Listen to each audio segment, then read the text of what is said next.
File 13.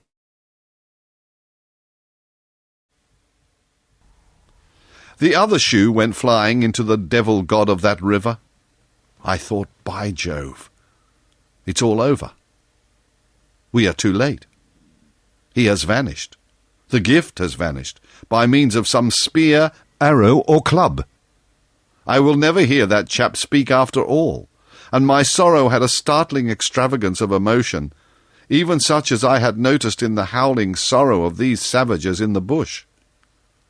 And I couldn't have felt more of lonely desolation, somehow, had I been robbed of a belief or had missed my destiny in life. Why do you sigh in this beastly way, somebody? Absurd? Well, absurd. Good Lord! Mustn't a man ever— Here, give me some tobacco. There was a pause of profound stillness. Then a match flared, and Marlowe's lean face appeared, worn, hollow, with downward folds and dropped eyelids, with an aspect of concentrated attention. And as he took vigorous draws at his pipe, it seemed to retreat and advance out of the night in the regular flicker of the tiny flame. The match went out. "Absurd!" he cried. "This is the worst of trying to tell. Here you all are, each moored with two good addresses, like a hulk with two anchors, a butcher round one corner, a policeman round another, excellent appetites, and temperature normal. You here, normal from year's end to year's end, and you say, absurd. Absurd be exploded. Absurd! My dear boys, what can you expect from a man who, out of sheer nervousness, had just flung overboard a pair of new shoes? Now I think of it, it is amazing I did not shed tears. I am, upon the whole, proud of my fortitude. I was cut to the quick at the idea of having lost the inestimable privilege of listening to the gifted Kurtz. Of course, I was wrong. The privilege was waiting for me. Oh yes, I heard more than enough, and I was right, too. A voice. He was very little more than a voice, and I heard him, it, this voice, other voices, all of them were so little more than voices, and the memory of that time itself lingers around me, impalpable, like a dying vibration of one immense jabber, silly, atrocious, sordid, savage, or simply mean, without any kind of sense. Voices. Voices. Even the girl herself, now. He was silent for a long time. I laid the ghost of his gifts at last with a lie, he began suddenly. Girl? What? Did I mention a girl? Oh, she is out of it. Completely. They, the women I mean, are out of it, should be out of it. We must help them to stay in that beautiful world of their own, lest ours gets worse. Oh, she had to be out of it. You should have heard the disinterred body of Mr. Kurtz saying, "My intended." You would have perceived directly then how completely she was out of it. And the lofty frontal bone of Mr. Kurtz. They say the hair goes on growing sometimes, but this, specimen, was impressively bald. The wilderness had patted him on the head, and behold, it was like a ball, an ivory ball.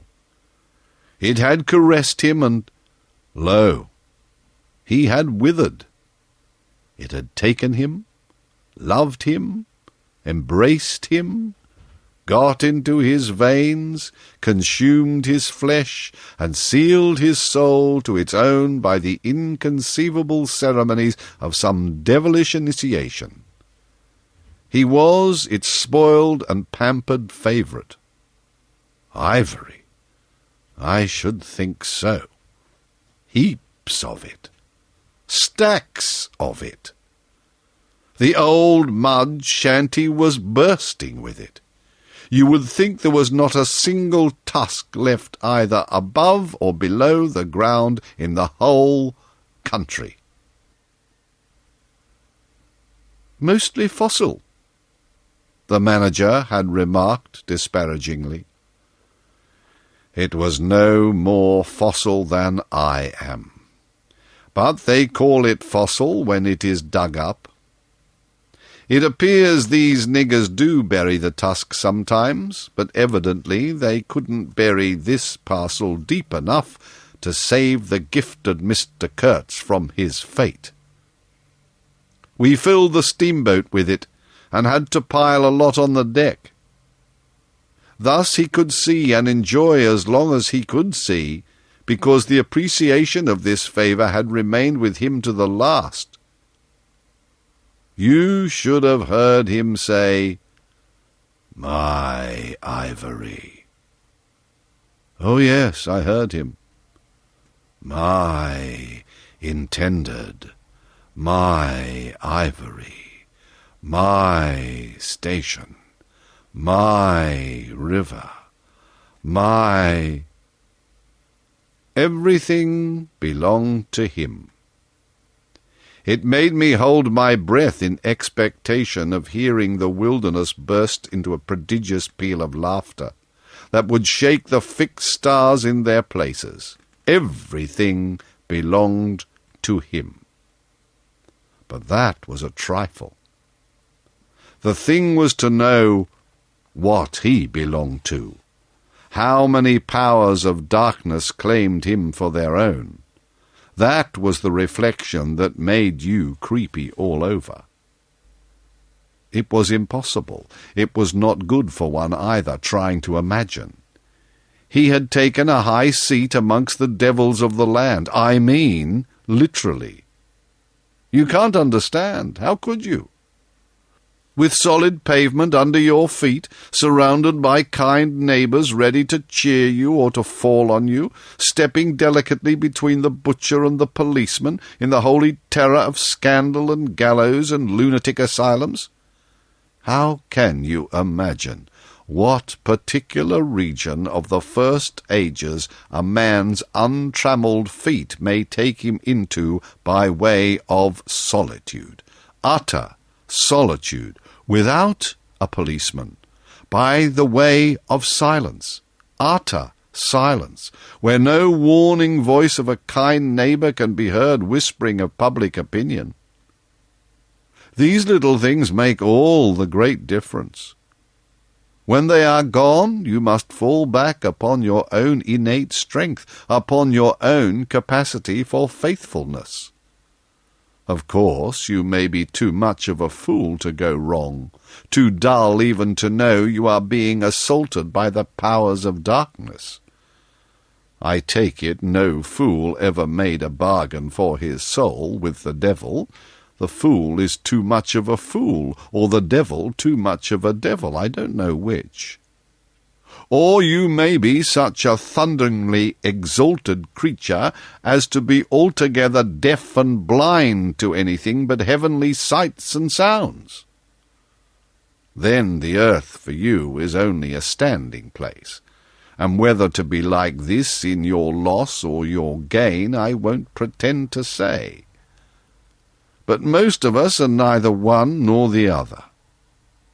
The earth for us is a place to live in, where we must put up with sights, with sounds, with smells too, by Jove, breathe dead hippo, so to speak, and not be contaminated. And there, don't you see? Your strength comes in.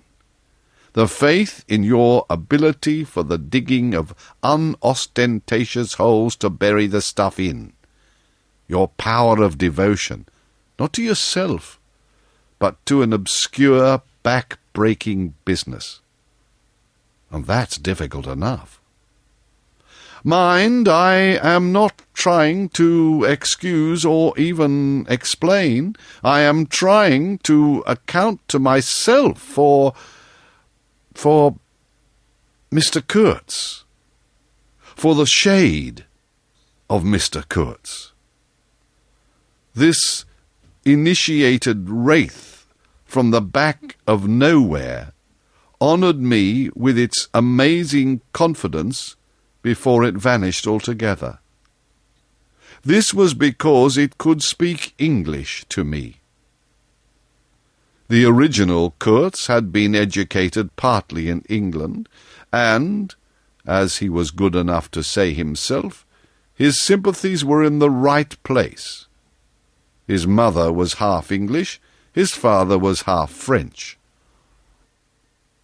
All Europe contributed to the making of Kurtz, and by I learnt that, most appropriately, the International Society for the Suppression of Savage Customs had entrusted him with the making of a report for its future guidance. And he had written it too. I've seen it. I've read it. It was eloquent, vibrating with eloquence, but too highly strung, I think. 17 pages of close writing he had found time for. But this must have been before his, well, let us say, nerves went wrong, and caused him to preside at certain midnight dances ending with unspeakable rites, which, as far as I reluctantly gathered from what I heard at various times, were offered up to him, do you understand, to Mr. Kurtz himself. But it was a beautiful piece of writing. The opening paragraph, however, in the light of later information, strikes me now as ominous. He began with the argument that we whites, from the point of development what he had arrived at, must necessarily appear to them, savages, in the nature of supernatural beings. We approach them with the might as of a deity. And so on, and so on. By the simple exercise of our will, we can exert a power for good practically unbounded, etc., etc. From that point he soared and took me with him. The peroration was magnificent, though difficult to remember, you know. It gave me the notion of an exotic immensity ruled by an august benevolence. It made me tingle with enthusiasm. This was the unbounded power of eloquence, of words, of burning, noble words. There were no practical hints to interrupt the magic current of phrases, unless a kind of note at the foot of the last page, scrawled evidently much later, in an unsteady hand, may be regarded as the exposition of a method. It was very simple, and at the end of that moving appeal to every altruistic sentiment it blazed at you, luminous and terrifying, like a flash of lightning in a serene sky. Exterminate all the brutes. The curious part was that he had apparently forgotten all about that valuable postscriptum, because later on, when he in a sense came to himself, he repeatedly entreated me to take good care of my pamphlet, he called it, as it was sure to have in the future a good influence upon his career. I had full information about all these things, and besides, as it turned out, I was to have the care of his memory.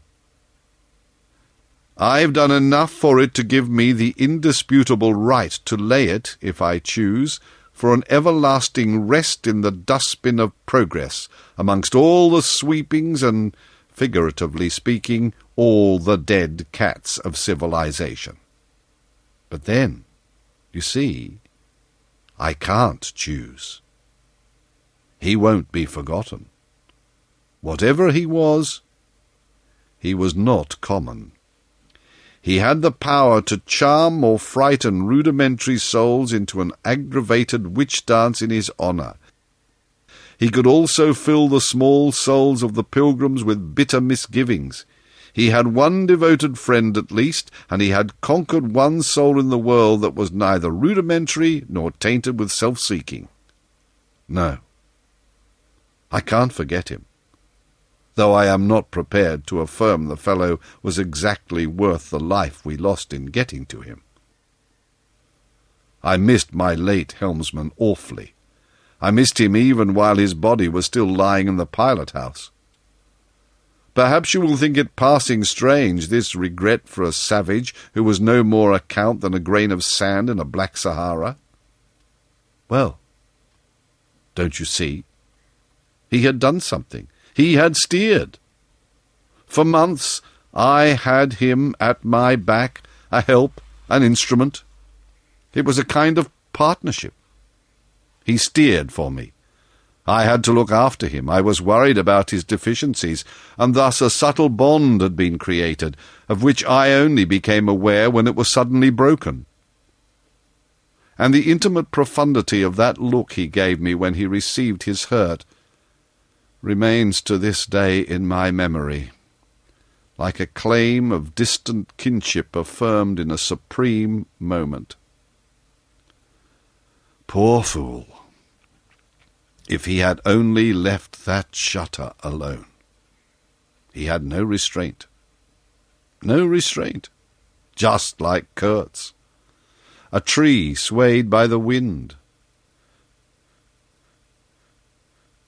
As soon as I had put on a dry pair of slippers, I dragged him out, after first jerking the spear out of his side, which operation I confess I performed with my eyes shut tight. His heels leapt together over the little doorstep. His shoulders were pressed to my breast. I hugged him from behind desperately. Oh, he was heavy, heavy, heavier than any man on earth, I should imagine. Then, without more ado, I tipped him overboard. The current snatched him as though he had been a wisp of grass, and I saw the body roll over twice before I lost sight of it forever. All the pilgrims and the manager were then congregated on the awning deck about the pilot-house, chattering at each other like a flock of excited magpies, and there was a scandalized murmur at my heartless promptitude.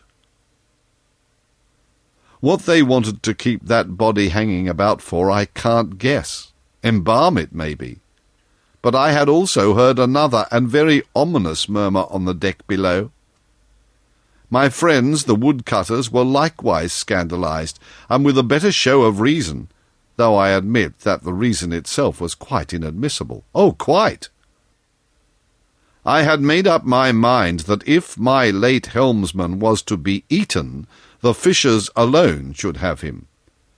He had been a very second-rate helmsman while alive, but now he was dead, he might have become a first-class temptation, and possibly cause some startling trouble.